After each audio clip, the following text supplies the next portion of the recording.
ஆளுக்கொரு திசையாக தோற்றமளித்த தமிழக காங்கிரஸ் கட்சியின் தலைவர்கள் அனைவரையும் ஒரே மேடையில் ஒருங்கிணைத்த பெருமை ராகுலுக்கு கிடைத்துள்ளது. டெல்லியில் ராகுல் காந்தி கைது செய்யப்பட்ட விவகாரம் அரசியல் வட்டாரத்தில் இப்படித்தான் பார்க்கப்படுகிறது. தமிழக காங்கிரஸ் கட்சியையும் கோஷ்டி பூசலையும் பிரிக்க முடியாது என்பது காங்கிரஸ் கட்சியின் கடந்த கால வரலாறு. அதுபோல்தான் தமிழ்நாடு காங்கிரஸ் கமிட்டி தலைவர் பொறுப்பில் இருந்து இளங்கோவன் விலகிய பிறகு நீண்ட இழுபறிக்கு பின் திருநாவுக்கரசர் தலைவராக நியமிக்கப்பட்டார். பின்னர் கட்சியில் நடந்த பல நிகழ்வுகள் எதிலும் அவர் பங்கேற்கவில்லை. குறிப்பாக கடந்த செப்டம்பர் 15ஆம் தேதி திருச்சியில் காவிரி மேலாண்மை வாரியம் அமைக்க கோரி நடந்த உண்ணாவிரதம், கடந்த மாதம் நடந்த மாவட்ட தலைவர்கள் கூட்டம் உட்பட சமீபத்தில் சத்தியமூர்த்தி பவனில் நடந்த எந்த நிகழ்விலும் EVKS இளங்கோவன் பங்கேற்கவில்லை. ராகுல் காந்தி கைது சம்பவத்துக்கு பிறகு திருநாவுக்கரசருடன் ஒரே மேடையில் ஆர்ப்பாட்டத்தில் பங்கேற்ற இளங்கோவன் கடந்த காலத்தில் இருந்தது போன்று தொண்டர்கள் கூட்டம் இல்லை என முரண்பாடாக பேசினார். மேடையிலே தலைவர்கள் நாங்கள் அத்தனை பேரும் ஆஜர், ஆனால் தொண்டர்கள் முழுமையாக வந்திருக்கின்றீர்களா என்றால் கொஞ்சம் சுணக்கம், கொஞ்சம் வருத்தம். அதற்கு ஒருவேளை காரணம் கால அவகாசம் இல்லாமல் போயிருக்கலாம்.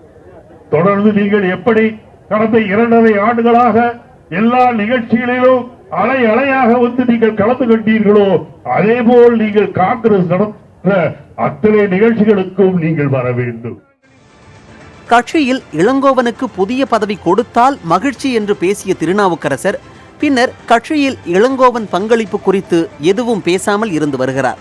அதேபோல் கட்சியில் கோஷ்டி பிரச்சனை இருந்தபோது வெளிப்படையாக பேச முடியாமல் இருந்த திருநாவுக்கரசர் இன்று பல முக்கிய நிர்வாகிகள் இருந்த மேடையை பயன்படுத்தி கட்சியில் கோஷ்டி பிரச்சனை இல்லை என்று கூறினார்.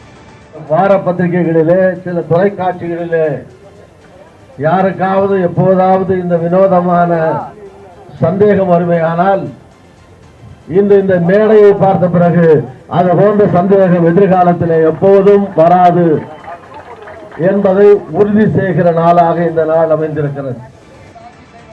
காங்கிரஸ் கட்சியின் தற்போதைய வழிகாட்டி, நாளைய பிரதமர் என ராகுலை முன்னிறுத்தும் தொண்டர்கள் பல இடங்களில் ஆர்ப்பாட்டம் நடத்தி உற்சாகத்தில் இருக்கிறார்கள். கட்சியில் விளையாட்டு, மருத்துவ அணி தொடங்க நினைப்பதும், மாவட்டம் முழுவதும் கட்சி நிர்வாகிகளை தொண்டர்களை ஒன்றிணைக்கவும் காங்கிரஸ் கட்சி திட்டமிடுகிறது. உள்ளாட்சி தேர்தலை தமிழக காங்கிரஸ் கட்சி தலைமை எப்படி சந்திக்கும் என்பதை பொறுத்திருந்துதான் பார்க்க வேண்டும்.